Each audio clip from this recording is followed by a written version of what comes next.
Va ora in onda Capitaneria di Porto, in vacanza con Radio Libertà. Al timone Antonino Danna. Al timone la follia, ci ritroviamo in alto mare. In alto mare.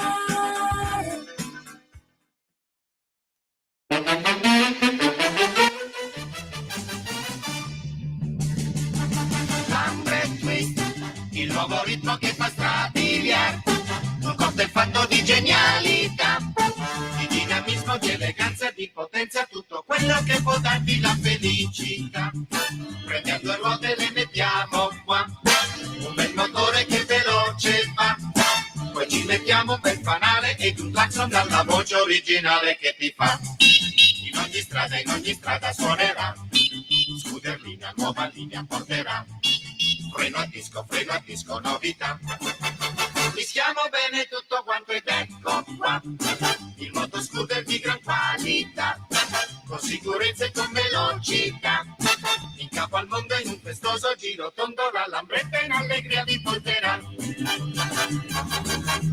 Lambre Twist, mattina e sera balli Lambre Twist. in tutto il mondo balli Lambre Twist. Con le maracas tra le piante di banane. Nelle notti indiane balli Lambre Twist. Lambrettista, lambrettista, Lambre Twist. Tutti in pista, Lambre Twist. Chitarrista, batterista, trombonista e persino contrabbassista, tutti insieme fanno il Lambre Twist. In riva al mare con il Lambre Twist, a lavorare con il Lambre Twist, con la tua bella passeggiare puoi andare, questo è l'anno in cui trionfa il Lambre Twist.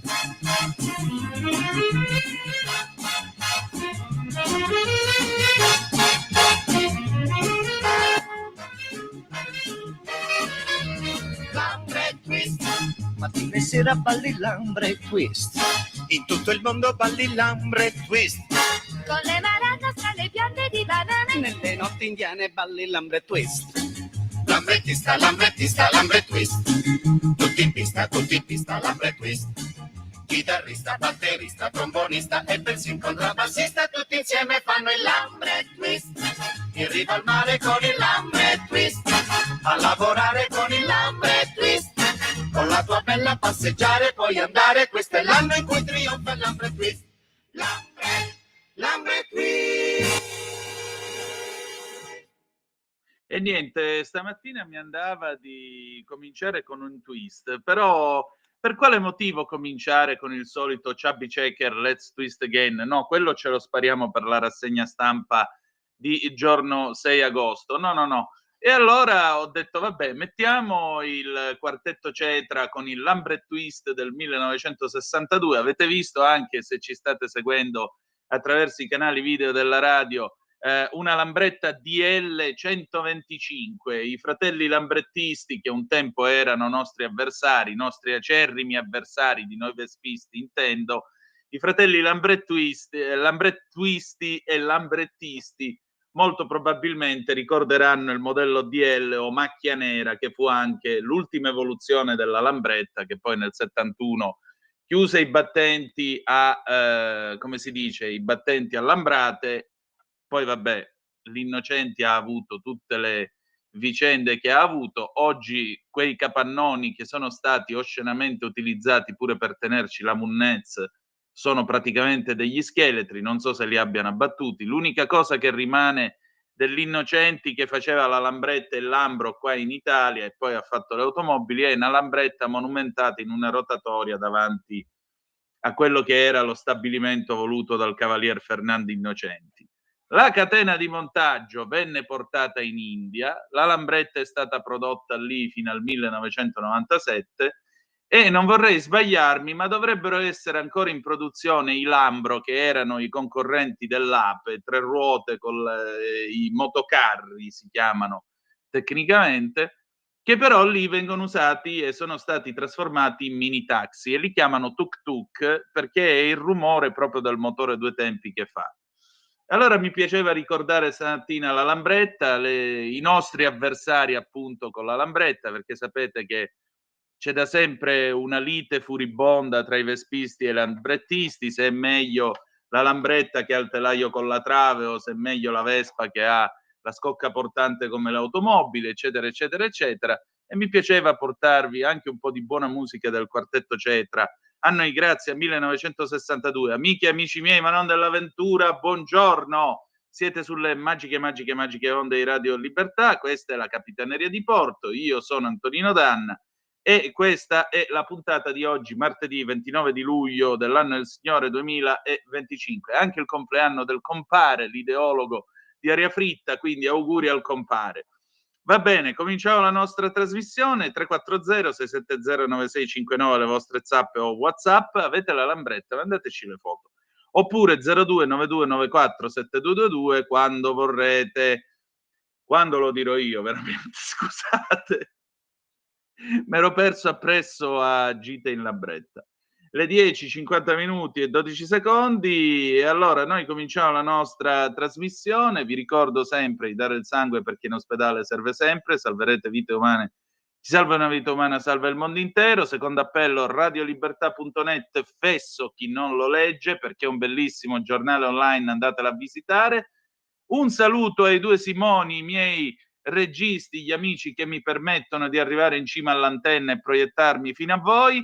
E adesso però cominciamo con un'intervista che io ho realizzato con il sindaco di Legnago, l'onorevole Paolo Longhi, che voglio ringraziare e salutare, perché mentre noi sogniamo gli anni 60, sogniamo le estati spensierate ad andare al mare con lo scooter, ebbene purtroppo c'è un'Italia che non si integra. A Legnago da qualche tempo, da un po' di tempo, c'è un grosso problema di integrazione e addirittura avantieri vedevo un video realizzato da Matteo Salvini, postato sulla sua pagina Instagram, che raccontava proprio questi fatti, cioè i giovani Maranza, che dovrebbero essere degli italiani di seconda e terza generazione, entrano in chiesa durante la messa, entrano in bicicletta e bestemmiano. Lo fanno apposta contro i cattolici e contro la fede cristiana. Il sindaco, come ascolterete tra poco, ha cercato di parlare con una locale associazione culturale islamica, dove sostanzialmente l'hanno preso in giro perché il risultato è stato pari a zero. Non è tutto, perché il sindaco racconta anche altre cose di questa non facile convivenza e probabilmente di un'integrazione fallita. Allora state a sentire che cosa ci siamo detti. Ragazzi, andate pure, grazie. E allora, l'ospite di quest'oggi è il sindaco di Legnago, Paolo Longhi, che voglio ringraziare del suo tempo e della sua disponibilità. Legnago, lo sapete, è una ridente cittadina, come si diceva una volta, di 25.000 abitanti circa, che si trova in provincia di Verona, sulle rive dell'Adige. E però, giusto ieri ha ricevuto, diciamo, è salita all'onore delle cronache perché da una quindicina di giorni e più sta vivendo una situazione di tensione della quale se ne è occupato anche Matteo Salvini, leader della Lega, che ha realizzato addirittura un video Instagram su questo tema. Signor Sindaco, vedo che voi avete problemi con i Maranza. Che cosa succede in paese? Abbiamo problemi molteplici. Tra questi non mancano, perché non ci facciamo mancare nulla, quelli con i Maranza. Nel senso che noi abbiamo problemi con gli immigrati e in particolar modo con gli immigrati magrebini, irregolari e non. Quando dico non, mi riferisco anche alle seconde generazioni, ragazzi nati qui che vanno alle stesse scuole dei ragazzi dei legnaghesi doc, se così si può dire, ma lo dico con una punta di ironia perché ovviamente nessuno di noi è razzista, certo, ma che tardano a volersi integrare e hanno approvato, tra le varie cose che fanno in giro, tra cui ovviamente forme di violenze, dalla violenza sessuale a danni di ragazze che hanno importunato malamente, con la novità di quest'estate che è entrare in chiesa in bicicletta e bestemmiare. Ah, così, d'amblè. Così, è un nuovo d'amblè, è un nuovo gesto. Ho apprezzato molto la solidarietà del vice premier Matteo Salvini, che di solito incontro anche a Milano Marittima, dove c'è la mia famiglia, ma quest'anno non l'ho ancora incontrato, ma non vedo l'ora di ritrovarlo per ringraziarlo della sua solidarietà. Signor Sindaco, senta, ma Voi avete provato a fare qualcosa? Il parroco che cosa ne dice? Ora mi passi la battuta. In Veneto diciamo che ogni tanto c'è la tendenza anche a parlare in modo colorito, però addirittura entrare in chiesa in bicicletta e bestemmiare, questo anche no. Voglio dire, il Veneto è pur sempre, soprattutto la zona in cui si trova lei, il mitico Veneto cattolico, quello che ha prodotto presidenti del Consiglio come ad esempio Mariano Rumor, che però era vicentino. Voglio dire, che fine ha fatto quel Veneto? Ma premesso che il Veneto è un popolo, come dice lei, di santi, ma anche di bestemmiatori, ma è evidente che questi ragazzi hanno preso le usanze peggiori, se le sono inventate dei loro paesi, con quelle, come dire, tipiche locali. E però, insomma, nessuno aveva mai osato la bestemmia fragrosa in chiesa, tra l'altro entrando in bicicletta. E il problema è che anche questo paese è il frutto avvelenato di un'immigrazione non controllata, se non negli ultimi tempi, che comunque sta dando i suoi frutti velenosi. Noi stiamo provando a fare anche delle azioni sociali, perché è evidente che qui non si parla di immigrati irregolari, si parla di ragazzi anche nati qui a Legnago, nel nostro territorio, che fanno queste cose davvero non soltanto antipatiche, ma anche vergognose. E allora io mi chiedo, mi scusi, ma invece se qualcuno entrasse in una delle moschee a Legnago, ammesso che ce ne siano e tirasse un bestemmione, non so quali sarebbero le risposte. Ma dico, lei ha provato a parlare con gli imam, ha provato a segnalare questa cosa? Guardi, noi non abbiamo gli imam nel nostro territorio, o io non li conosco. Quello che so è che c'è un'associazione culturale islamica. Io ho provato a parlare con alcuni di questi responsabili. A parole ci dicono sempre che daranno una mano per emarginare o comunque per passare alle forze dell'ordine i nomi e i cognomi o indicazioni utili per coloro che si comportano male, ma non lo fanno mai. E addirittura abbiamo scoperto che alcuni di quelli che si facevano vanto d'essere dei collaboratori dei comuni, anche dell'amministrazione precedente di centrosinistra, in realtà tra quelli che compivano misfatti a più riprese c'erano proprio i figli di questi signori. Per cui ecco, io non ho questa grande fiducia nella collaborazione, ed anzi credo che l'unica purtroppo parola che queste persone possano capire è quella della sanzione forte da parte di un comune piuttosto che dalle forze di polizia di pubblica sicurezza. Senta, ma che cosa ha fallito nella cosiddetta integrazione di cui si parla tanto, per avere comportamenti del genere e per essere, diciamolo pure, mi scuso se glielo dico, presi in giro da questi signori? Bisognerebbe chiedersi cosa ha funzionato. Bella domanda. Molto poco. Io non sono un sociologo, vedo che ogni anno spendiamo sempre più denari per politiche sociali volte anche ad aiutare i ragazzi in difficoltà nelle scuole. Non nascondo che molti di questi sono anche figli di immigrati, ma il tutto non ha alcun significato. Leggevo di qualche indagine sociologica che portava a dire che questi sono ragazzi che non hanno punti di riferimento forti in casa, e di certo la scuola non può sostituirsi alle scarse presenze nella famiglia, ed è comunque un problema che affrontano non soltanto i giovani che sono immigrati di seconda generazione, ma anche i ragazzi che sono figli di italiani da sempre. Ecco, figuriamoci, ecco, questa è una società che sta evolvendo verso forme di violenza che tornano ad essere naturali, sono pratiche quasi medievali di soggiogazione con la forza, di volontà di predominare, insomma, situazioni poco piacevoli e alle quali da troppo tempo non eravamo abituati. Sì, è vero, 80 anni di pace e benessere e poi arriva qualcuno da fuori che dice adesso devi vivere come ti impongo io.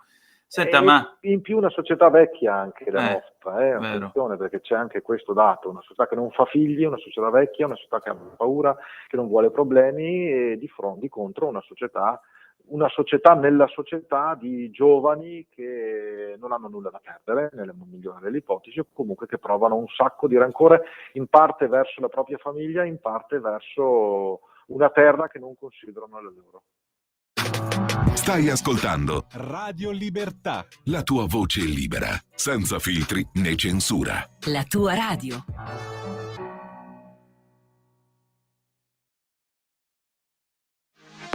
Per la tua pubblicità visita il sito radiolibertà.net.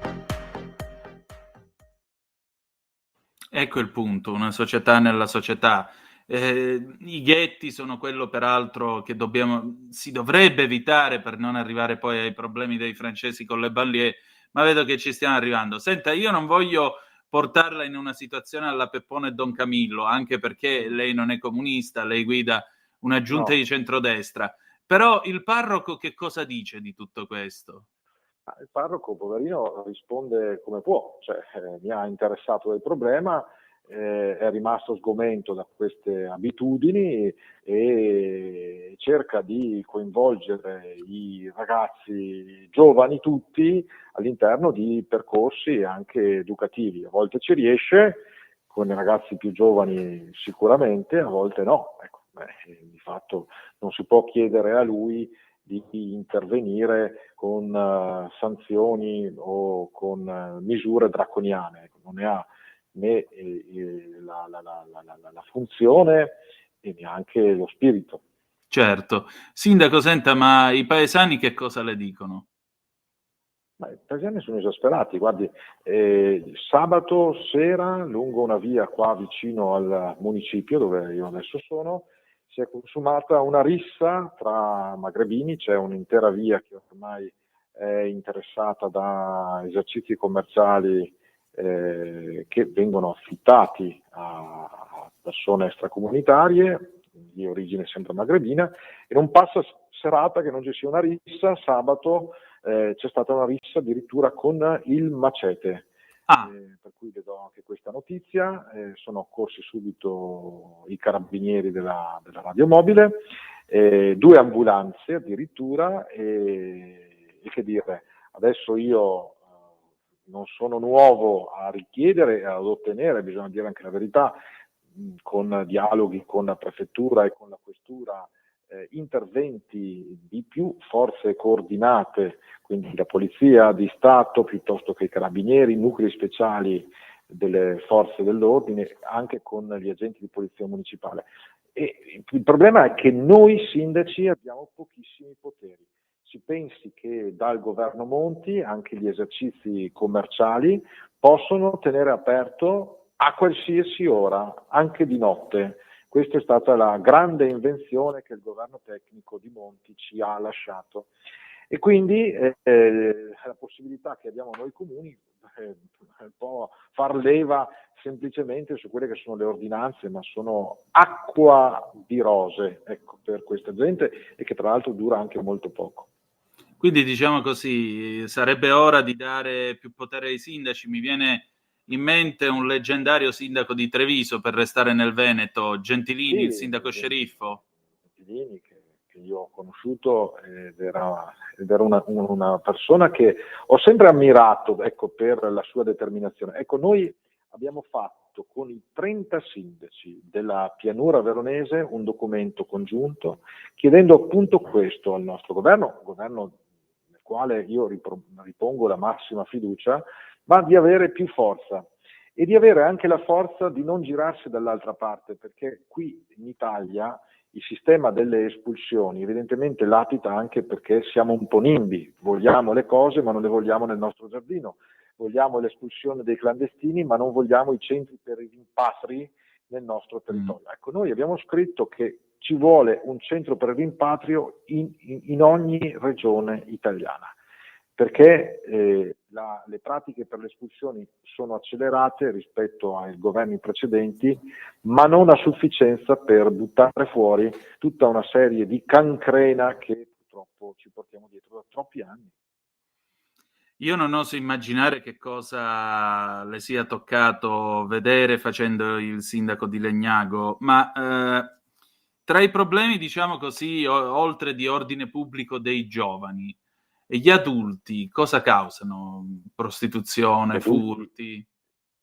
Ma guardi, il panorama dei reati è piuttosto vasto, ecco, insomma, diciamo che ciò che dà maggiore fastidio ai nostri concittadini, ma oserei dire non soltanto i miei, ma anche quelli di tutto il contesto del Pianura Veronese, è che ci sono una quantità di iniziative delittuose che appartengono, secondo la descrizione ordinaria, alla microcriminalità, che tanto micro non sono, che passano anche attraverso il degrado del territorio. Pensiamo al piccolo spaccio della droga, pensiamo al furtarello nell'abitazione, pensiamo al furto nel supermercato, però poi ci sono anche delitti importanti.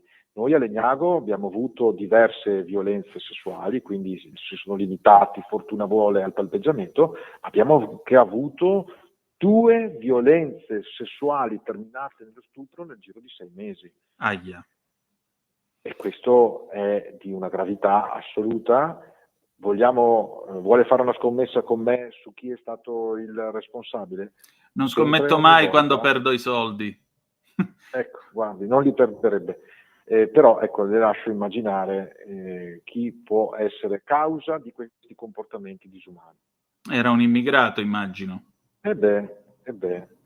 Nel caso delle violenze sessuali addirittura un immigrato, sempre magrebino, non Cavassandir, regolare, con cittadinanza italiana, che abitava in un paese qui vicino. Quindi quanta gente stiamo importando, quanta gente a cui stiamo regalando la cittadinanza, e c'è qualcuno anche che vorrebbe accelerare il processo di cittadinanza facile, che secondo me non è quello che si vorrebbe o si dovrebbe dare. Ecco, ci sono diverse problematiche sociali, poi io non sono qui per fare politica nazionale, ma ci sono troppe e diverse problematiche sociali per mettersi a immaginare che la priorità sia la regolazione di una cittadinanza più facile per tutti. Senta, lei è alla guida di Legnago dal 2024, ma le è capitato di conferire la cittadinanza a gente che nemmeno sapeva rispondere alla domanda come ti chiami? No, non mi è mai capitato. Almeno per ora. Comune non è mai capitato, però se è capitato un caso analogo nell'amministrazione precedente, che comunque era sempre una continuità con questa, ecco, io sono un sindaco di Fratelli d'Italia, prima c'era un amico della Lega e si è giustamente rifiutato di conferire la cittadinanza con chi l'italiano nemmeno lo conosceva. Sindaco, posto che naturalmente non è che qua stiamo dicendo che tutti gli immigrati sono una manica di stupratori e così via, lo diciamo soprattutto per chi ogni volta sente puzza di razzismo da tutte le parti. Ma secondo lei il limite tra le leggi e il razzismo dov'è? Ma le leggi non sono nate per essere razziste, le leggi sono valide proprio perché sono erga omnes e poi c'è la copertura costituzionale, quindi le leggi non possono essere razziste.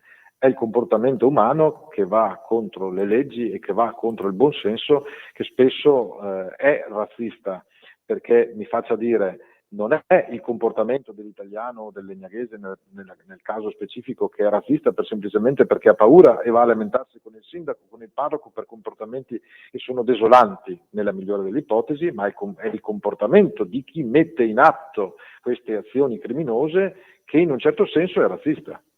Certo. Senta, chiudiamo in bellezza. Mi dice una cosa bella che fate quest'estate a Legnago? Ma guardi, noi abbiamo avuto, dopo questa carrellata di desolazione, è giusto parlare anche di cose belle. Che diamine. Ma le cose belle sono la maggior parte, e poi è chiaro che la cronaca nera interessa di più, perché spaventa di più, ma noi abbiamo avuto una risposta meravigliosa da parte dei nostri cittadini, di tutte le razze, di tutte le etnie, brava gente, che si è riversata nelle nostre piazze, nelle nostre strade, per tutti i giovedì di luglio, dove abbiamo messo in cantiere con le associazioni della Proloco, con le associazioni dei commercianti, con Assoimprese, tutta una serie di iniziative che hanno fatto vivere meravigliosamente la città con davvero migliaia e migliaia di persone che si erano riversate nel nostro capoluogo. E ci sarà l'ultima puntata appunto questo giovedì che è in arrivo, ma e poi ci saranno anche delle belle novità per il mese di agosto con qualche concerto, qualche iniziativa, per poi riprenderle a settembre, dove avremo un festival internazionale del circo, il Salieri Circus Award, e poi addirittura a novembre, con la chiusura dell'anno salieriano, 200 anni dalla scomparsa di Antonio Salieri, che è il nostro cittadino più illustre, ci sarà la celebrazione appunto di Salieri con il Falstaff, quindi su una sua opera che verrà messa in luce nel nostro Teatro Salieri, che appunto nomen omen è dedicato sempre al nostro più grande, più illustre cittadino, che diversamente da quel che si pensa non era il rivale di Mozart, ma era semplicemente un amico di Mozart e il precettore musicale dei suoi figli. E allora, signor Sindaco, auguri, buon lavoro, viva Legnago e viva Salieri. Evviva, grazie a voi e alla prossima. Alla prossima. Spero per notizie positive. Sicuramente, grazie ancora. Buona giornata, arrivederci. Qui Parlamento. Beh, innanzitutto voglio ringraziare i relatori, i presidenti che hanno illustrato in maniera molto esaustiva, molto tecnica quella che è la loro relazione, il documento che abbiamo visto anche in commissione, e anche per questo motivo vorrei fare invece un ragionamento un po' più ampio, un po' più politico, forse come è stato fatto e ha detto lei da qualche collega, culturale, magari anche simbolico. Perché dietro a quei numeri che abbiamo visto e che abbiamo sentito, c'è molto di più. C'è una visione, c'è un cambio di passo, c'è una verità che per troppo tempo è stata negata. E vorrei partire invece proprio con una domanda. Dove sono finiti tutti quelli della sinistra che si stracciavano le vesti al solo pensiero che il centrodestra potesse governare questo paese? Dove sono quelli che parlavano di estremisti al governo, di default imminente, di conti pubblici fuori controllo, quelli che andavano in televisione, nei salotti per bene, a paventare il disastro finanziario, il crollo dei mercati, lo spread impazzito? Dove sono finiti? Semplicemente sono stati smentiti, clamorosamente smentiti, sbugiardati dai fatti, dalle cifre e, cosa ancora più dolorosa per loro, da un organismo internazionale che proprio molto spesso citavano a loro favore, il Fondo Monetario Internazionale. L'ultimo report del fondo, ma non solo quello del fondo, è estremamente chiaro. L'Italia è sulla strada giusta, un cambio di rotta netto, concreto, misurabile. E sapete a chi dobbiamo dire grazie? Beh, a un uomo che lavora in silenzio, con serietà, competenza, dedizione assoluta alla cosa pubblica, sempre però nel rispetto dei propri ideali e del proprio pensiero. Un ministro che non cerca i riflettori, ma ottiene risultati con i fatti nello classico stile, tipico stile leghista. Si chiama Giancarlo Giorgetti. E merita, guardate, Giancarlo Giorgetti merita davvero un applauso da tutto il paese, da maggioranza e da opposizione. Per anni qualche solone ci raccontava che dovevamo imitare questo o quel modello europeo, che l'Italia era il fanalino di coda e che solo guardando all'estero avremmo potuto rialzarci, magari svendendo, come è stato detto negli interventi precedenti degli argomenti che abbiamo trattato oggi, i gioielli di famiglia o gli asset strategici nazionali. Ma oggi i numeri ci dicono esattamente un'altra cosa, altro che prostarsi a interessi stranieri. Abbiamo fatto finalmente gli interessi di casa nostra e adesso possiamo davvero essere soddisfatti. Oggi l'Italia è un esempio per l'Europa, per il mondo, ed è orgogliosamente a schiena diritta.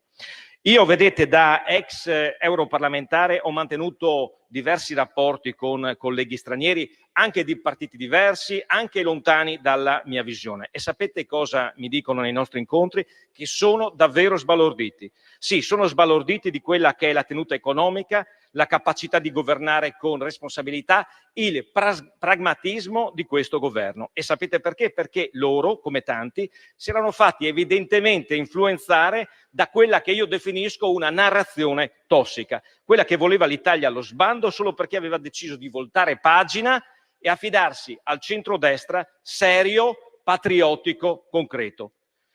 Il fanalino di coda era un brutto ricordo di quei governi che ammiccavano la sinistra europea, quelli di "ce lo chiede Bruxelles", e di quelli degli applausi nei circoli radical chic, ma che lasciavano il nostro paese fermo, incagliato, impaurito. Noi abbiamo decisamente cambiato passo. Abbiamo ancora evidentemente tanta strada da fare, di questo siamo perfettamente consapevoli, ma siamo sicuramente anche nella direzione giusta e stiamo facendo senza urlare, senza sceneggiate, senza vendere illusioni, però con atti estremamente seri e concreti. E lo stiamo facendo con soprattutto i conti in ordine, investimenti mirati, riforme serie e una visione chiara per l'Italia del futuro. Puntiamo evidentemente in alto, siamo ambiziosi, perché questo Paese ha davvero tutte le carte in regola per essere guida e non gregario. Voglio fare un inciso a chi prima ha parlato dei dazi, e mi riferisco al senatore Nicita per suo tramite, Presidente. Beh, lo deve andare a dire, deve parlare dei dazi agli agricoltori, ai contadini di questo Paese che si ritrovano da qualche giorno ad affrontare un problema straordinario attraverso un'iniziativa, una nuova iniziativa della Commissione europea che cambia il modello di pagamento unico. Mi sembra che questo sia un dazio più di quelli che vengono palesemente paventati dalle minoranze e dalle opposizioni. Però non voglio fare polemica, voglio finire anch'io, Presidente, un po' in forma, direi, ironica, parafrasando allora anch'io una canzone di Vasco Rossi che è intitolata "È già". Beh, lui diceva: "È già, io sono ancora qua e tu sei là". Beh, noi diciamo: noi siamo ancora qua, voi siete ancora là e temo per voi che ci resterete ancora a lungo. Grazie. Qui Parlamento.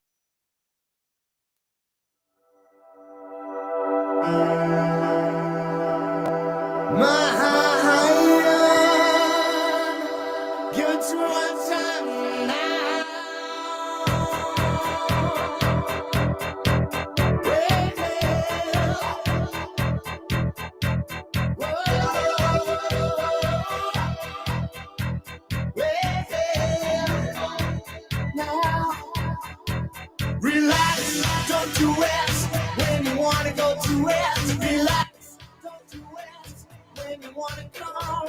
Relax, don't do it when you wanna suck it to it. Relax, don't do it when you wanna come. When you wanna come. Relax, don't do it when you wanna go to it. Relax, don't do it when you wanna come. Relax, don't do it when you wanna suck it to it. Relax, don't do it when you wanna come.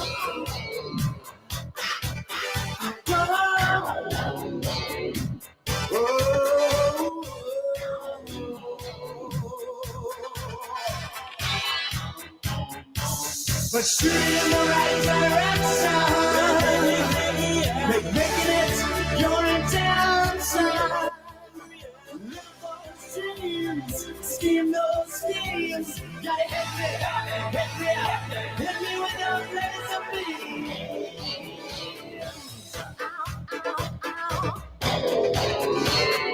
Lazy me.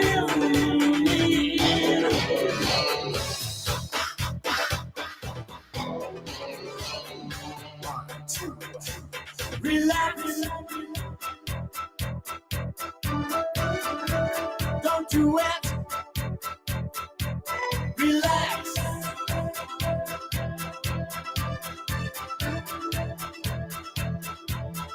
when you wanna come.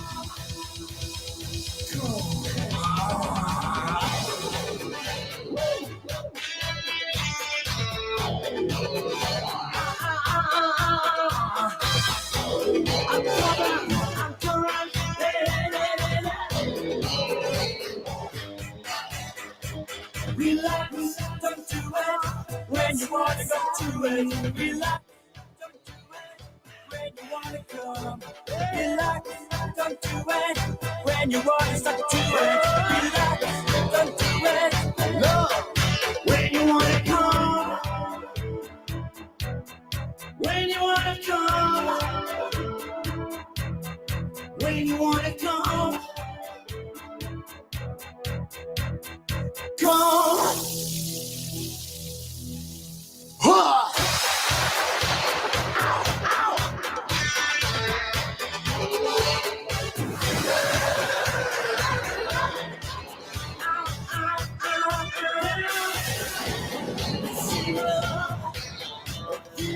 Relax, don't do it when you wanna go to it. Relax, don't do it. Relax, don't do it when you wanna go to it. Relax, don't do it. When you wanna come.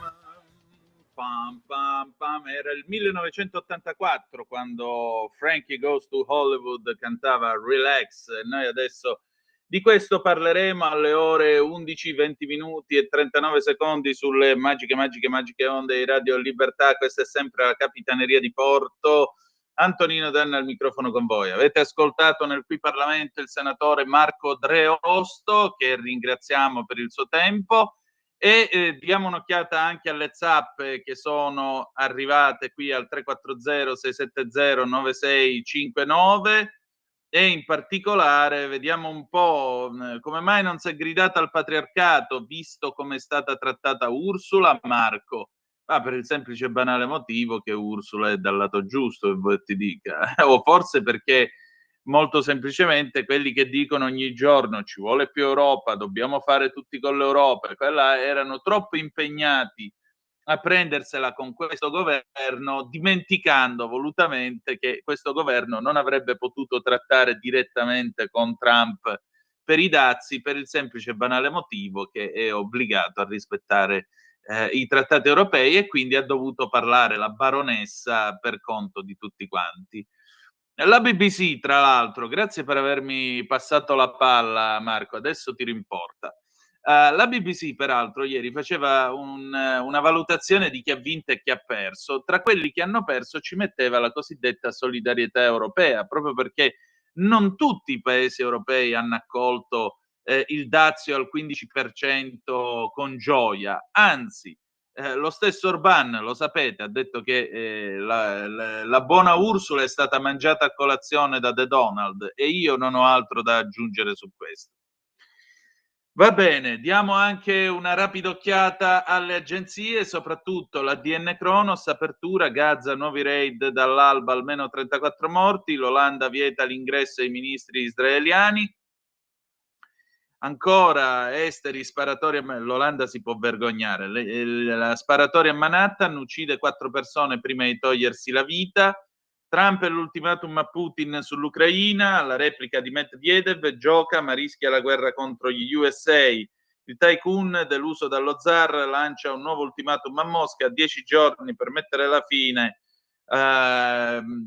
fine alla guerra, la durissima risposta del vicepresidente del Consiglio di sicurezza russo. Ancora, la morte di Celeste Pin, si indaga per omicidio colposo, disposta l'autopsia. La Cina, pioggia e inondazioni nella regione di Pechino, 34 morti, 80.000 evacuati. Insomma, c'è una situazione per la quale naturalmente c'è da preoccuparsi. Noi però cerchiamo di darvi un po' di speranza, e soprattutto parliamo di cose anche leggere, come ci è stato chiesto ieri da una nostra gentile ascoltatrice. E allora vogliamo parlare di cose rilassanti, di ASMR. La ASMR è uno dei nuovi trend che si trovano su YouTube, su TikTok, e così via. Cioè ci sono questi video nei quali voi sentite dei particolari tono di voce, movimenti delle mani oppure rumori che vengono fatti e che inducono in alcuni individui un senso di rilassamento. E naturalmente, anche se la scienza su questo è molto scettica, naturalmente sono nate delle vere e proprie star dell'online dedicate al mondo della ASMR. Una di queste io l'ho intervistata ieri, è Chiaretta Chioto Apparenza, questo è il suo nome di battaglia, Chioto Apparenza. La voglio ringraziare per la sua cortesia e per la sua disponibilità, e mi ha spiegato com'è che si diventa una star da 20.000 e passa follower e che cosa vuol dire dedicarsi a questo mondo della ASMR. Ragazzi, se siete pronti, andiamo pure con il faccia a faccia. Ecco, io adesso dovrei parlare basso e cominciare a toccare così il microfono. Chissà se si sente alzando il volume, credo Sì. di no. Si sente? Sì. Sì, lo sento. Ecco, perché adesso noi parliamo di una cosa che per il momento non è riconosciuta a livello, diciamo così, scientifico, ma è un trend fortissimo di YouTube.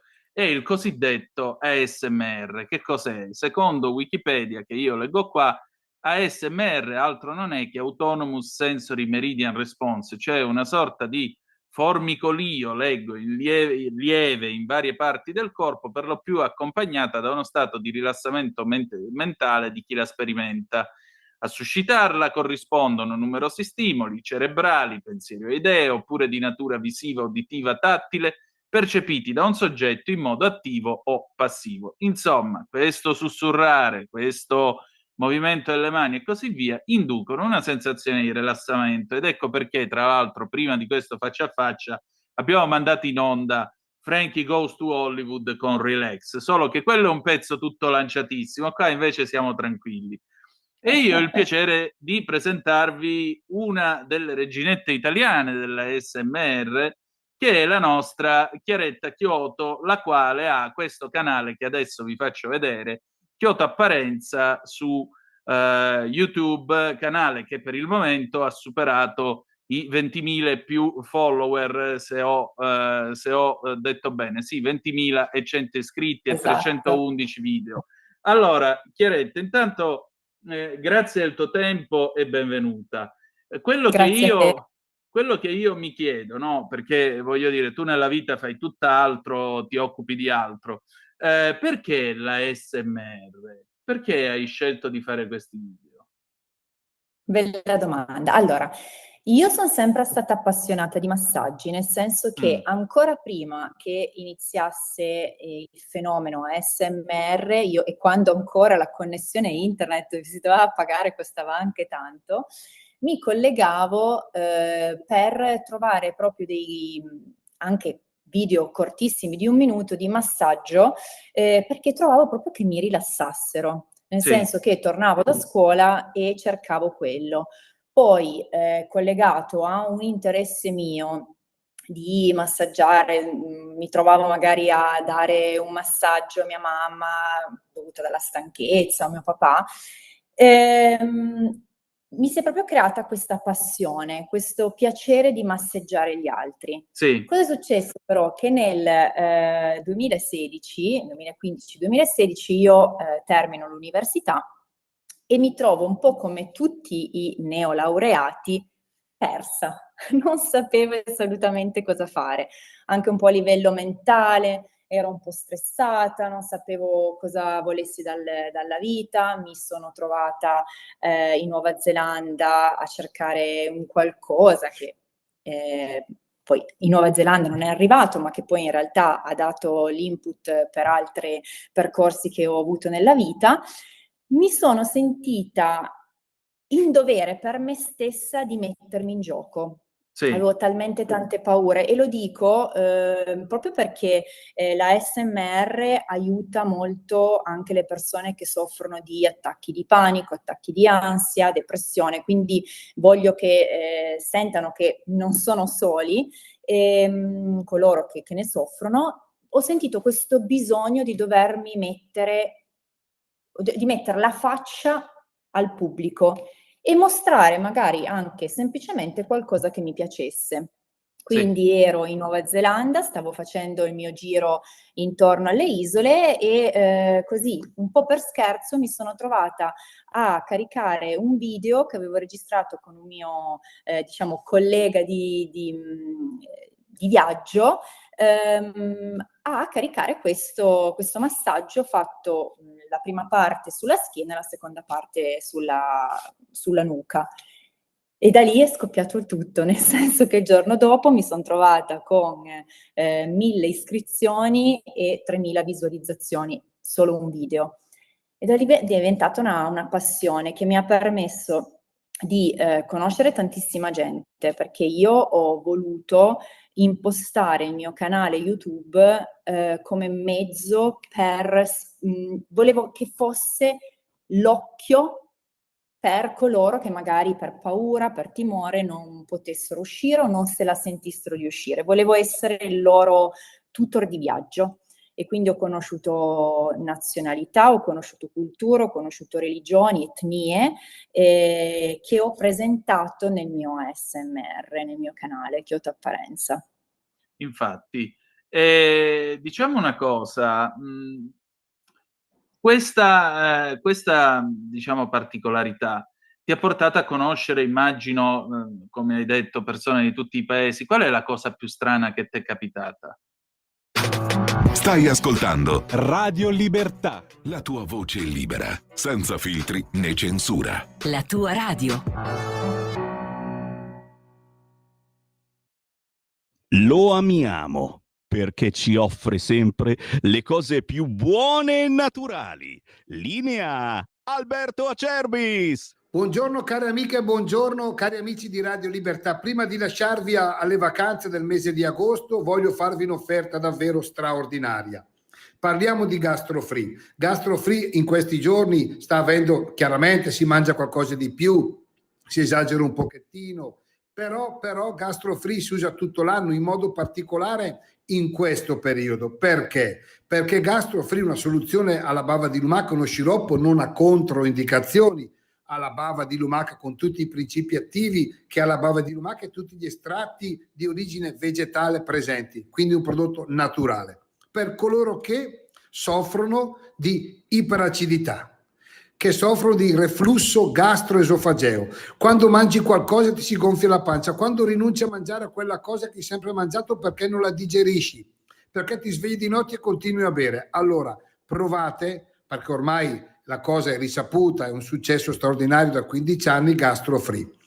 Chiamate 030 68 40 408. La bava di lumaca con i suoi principi attivi crea un film bioattivo che blocca l'attacco dell'acidità, neutralizza l'iperacidità, il gonfiore di stomaco, il bruciore di stomaco. Quanto è brutto mangiare un qualcosa e sentirsi quel bruciore alla gola, allo stomaco. Prima di andare a mangiare qualcosa di importante, ho fatto i tre vasettini, 3,59 euro. Cioè, calcolate che questo è un prodotto che ha un valore commerciale, ma lo sapete, di 35-38 euro uno, 59,3, scadenza deve essere 2 anni e mezzo. Però voi abituatevi, fate un investimento sulla vostra salute in maniera naturale. GastroFree, la nostra soluzione alla bava di lumaca per chi ha il reflusso gastroesofageo, il bruciore di stomaco, l'iperacidità, gonfiore, fa fatica a digerire. Allora facciamo una bella cosa, io non posso farlo per tutti perché è un'offerta che non esiste, però se volete ricevere senza pagare il trasporto, quello non lo pagate, 3 flaconi di GastroFree che poi vi tornerà utile anche a settembre, ottobre, 59 euro. Però chiaramente questo vale per le prime 20 telefonate allo 030 68 40 408. Buona estate. Radio Libertà. In un mondo in cui i mezzi di informazione vanno verso una sola voce, una radio che di voci vuole averne tante.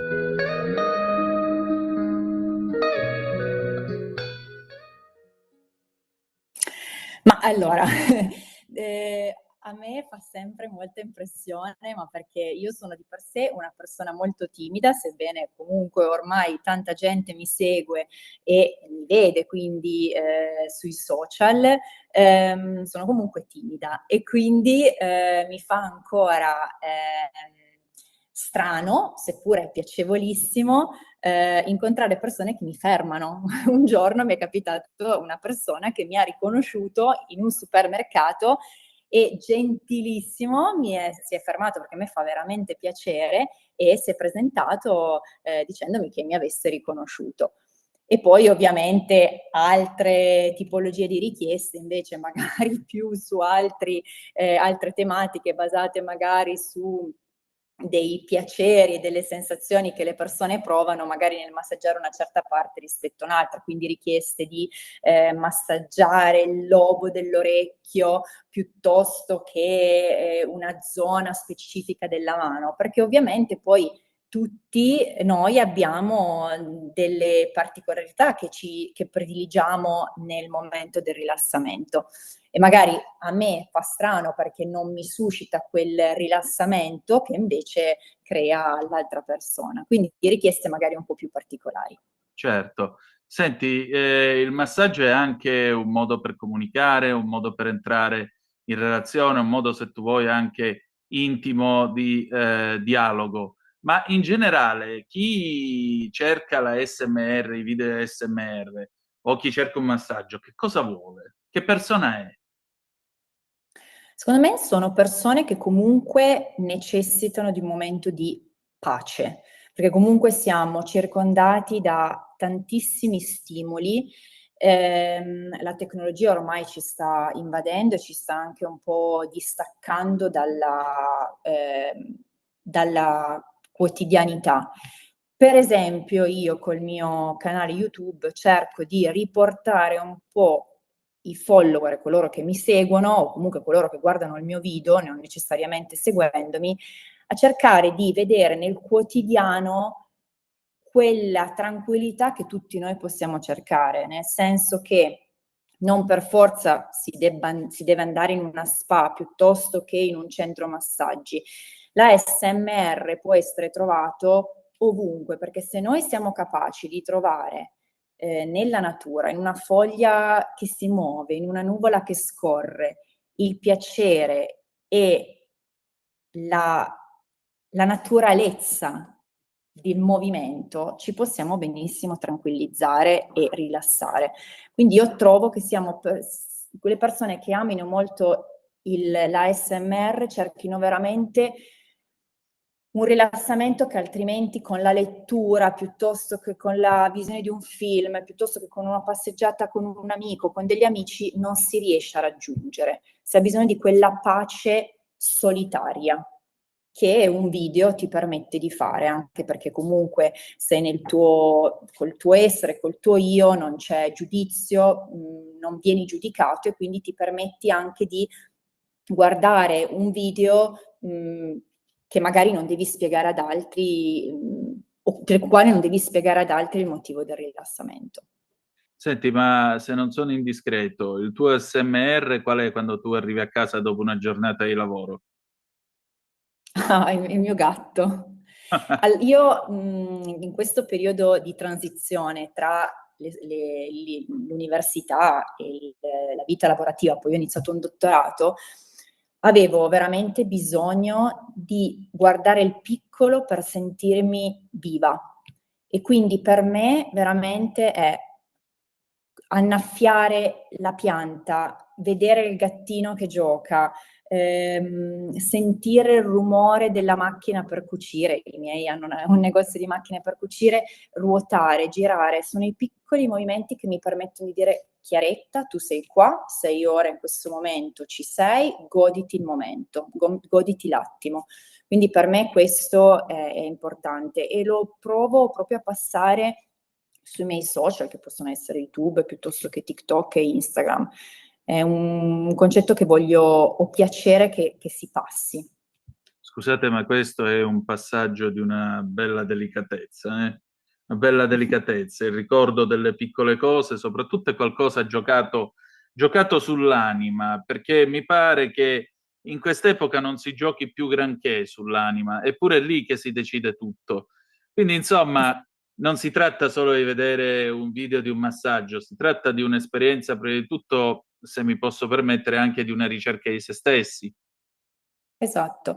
Io poi, trovo, almeno questo è lo stampo che voglio dare nei miei video, cerco di modificare il meno possibile anche, quello che accade intorno a me. Per esempio, avevo pubblicato un video sullo sfondo, forse non proprio a livello tecnico ASMR, dei bambini che parlavano ad alta voce, che magari piagnucolavano, e io ho voluto tenerlo perché voglio che passi che questa è la vita reale e noi possiamo trovare gioia, serenità nel vedere 2 bambini che comunque si stanno godendo la vita, sono vivi, sono felici, magari hanno un momento di sconforto perché sono bambini, ma che comunque sono lì presenti.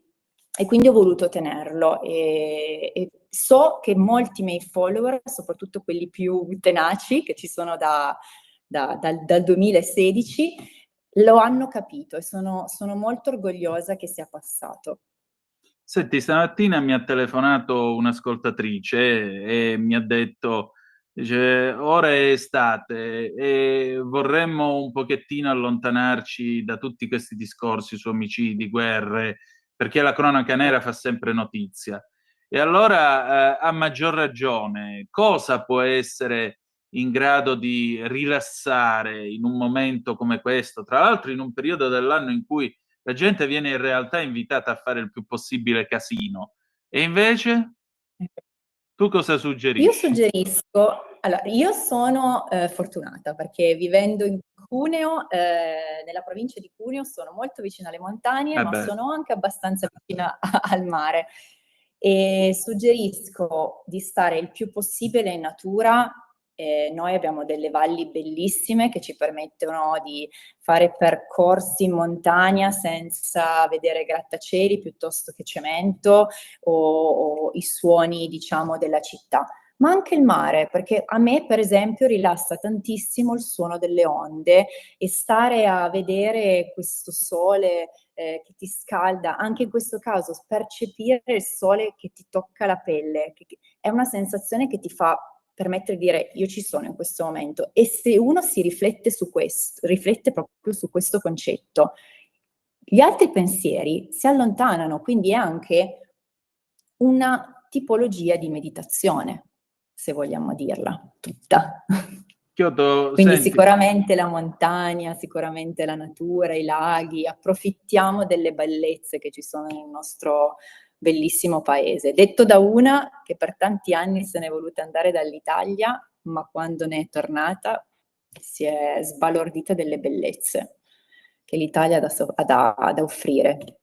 ha voglia, se ne ha da offrire. Senti, ma Meryl Streep nei panni di Margaret Thatcher, nel film che è stato dedicato alla Lady di Ferro, dice una cosa all'inizio, dice noi diventiamo quello che pensiamo.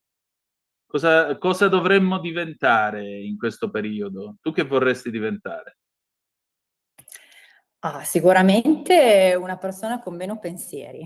O l'altra volte ho il cervello che esplode. Sono una persona molto, molto riflessiva. Ed è vero, perché poi comunque a seconda di un pensiero, se uno tende ad essere un po' più negativo, sicuramente tenderà ad avere una giornata un po' più cupa, un po' più nera. Una persona che sorride a fianco a te tende invece a darti quella giusta carica che magari necessiti per terminare le giornate lavorative. Quindi io, almeno per quest'estate, cerco veramente di cogliere la bellezza che mi circonda. Ho appena cambiato casa e alla mattina ho gli uccelli che cinguettano e la cosa più bella per me è prendermi la mia tazza di caffè latte, prendermela e bermela sul balcone, con il gattino nuovo che ha un mesetto che fa casino, mi mangio tutte le piante, ma è proprio quella la bellezza. L'ho visto infatti, l'ho visto che è un grandiscolo. Senti, per concludere, Sì. che cosa farai domani? Soprattutto, quale sarà il tuo prossimo pensiero? E il tuo prossimo video a questo punto? Ma allora, voglio provare a giocare un po' più con me stessa, nel senso che voglio, sono un po' contro i video dove si utilizza, diciamo, la proprietà intellettuale, le conoscenze delle popolazioni magari indiane piuttosto che turche, piuttosto che nepalesi. C'è questa purtroppo cultura di andare, viaggiare e fare video ASMR citando sul titolo tutto a €1. Quello no, però mi piacerebbe creare delle collaborazioni con magari dei centri benessere della mia zona, ma anche più distanti, proprio per spingere e coinvolgere sempre di più le persone a sentirsi un po' più rilassate. Quindi non soltanto andando nel centro, ma anche io aiutandoli loro a portare le loro tecniche pagate a giusto prezzo, perché è questo che voglio sottolineare, bisogna riconoscere il loro lavoro, essere pagati per quello che svolgono, e riportarlo poi per coloro che magari, ripeto, per motivi sociali, che non riescono a sentirsi bene nel loro essere migliore al di fuori della loro casa, do loro la possibilità di sentirsi comunque anche rilassati dentro le loro abitazioni. Mi piacerebbe creare questa rete. Senti, dov'è che ti possiamo trovare su YouTube e altrove? Allora, io sono su diverse piattaforme, ho Kyoto Apparenza su ASMR Kyoto Apparenza su TikTok, ho un canale Instagram, sempre Kyoto Apparenza, e poi ho ovviamente a livello di aiuto minimo ho anche PayPal e altre opzioni che ovviamente mi permettono magari di aiutarmi con delle piccole donazioni a continuare questo progetto. E poi ci sono anche tante persone che magari mi scrivono proprio su Instagram per incontrarci, dei fan, per girare dei video. Io accetto tutto, sempre ovviamente nel rispetto della persona mia e dell'altra. Certo che è la cosa più importante ed è la cosa fondamentale. Ma dimmi un'ultima cosa. In questa società assurda, quanto ce ne vorrebbe di ASMR? Tanto. Trovo che ultimamente, e lo dico un po' con tristezza, l'ASMR è diventato anche un po' una nicchia, ma questo è il mio pensiero, ovviamente, che non tutti devono condividere.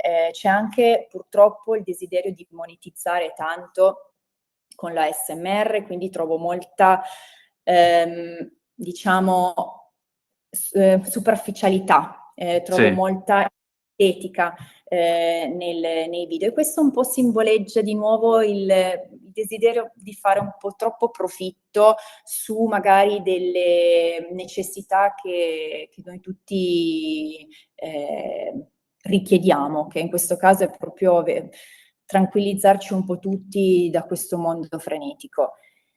Sì, purtroppo ce n'è tanto bisogno, ma secondo me ci sarebbe bisogno di un ASMR un po' più pulito, un po' più originale, proprio alle sue origini.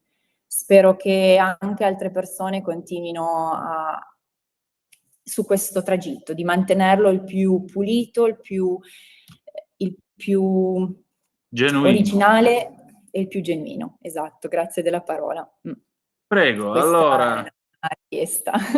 Allora, in bocca al lupo e complimenti. Grazie, grazie mille e grazie ancora per questa bellissima intervista e questa opportunità che mi hai dato per spiegare un po' il mio mondo. You are welcome, mia cara. You are welcome. Thank you Grazie. very much. Buona serata.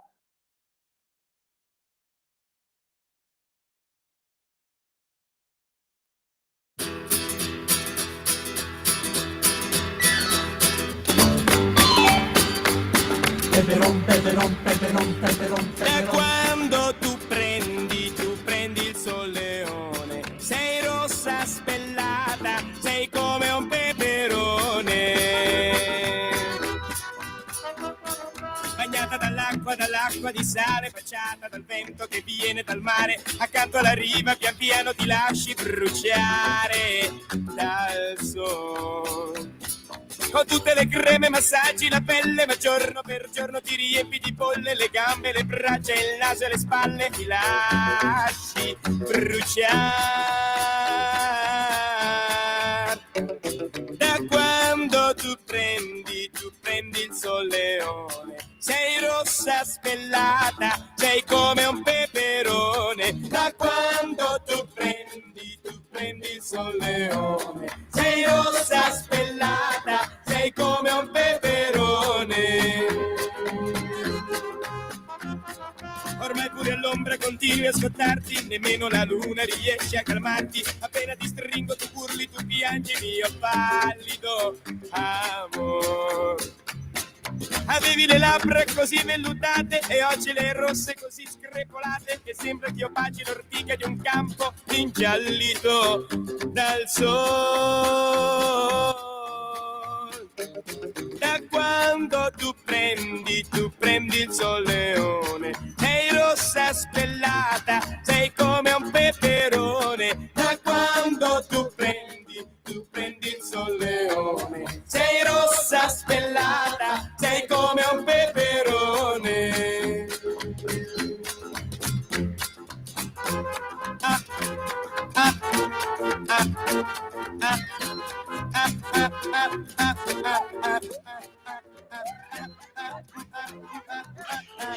Da quando tu prendi il solleone, sei rossa spellata, sei come un peperone. Le 11:50 minuti e 30 secondi sulle magiche onde di Radio Libertà. Questa è sempre Capitaneria di Porto. Antonino Danna al microfono con voi. Avete appena ascoltato Edoardo Vianello, Il peperone, anno di grazia 1965. Da questo momento il telefono è aperto, 029294 7222, se avete voglia di essere dei nostri, oppure se volete ancora scriverci delle zapp o WhatsApp 340 670 9659, mi raccomando.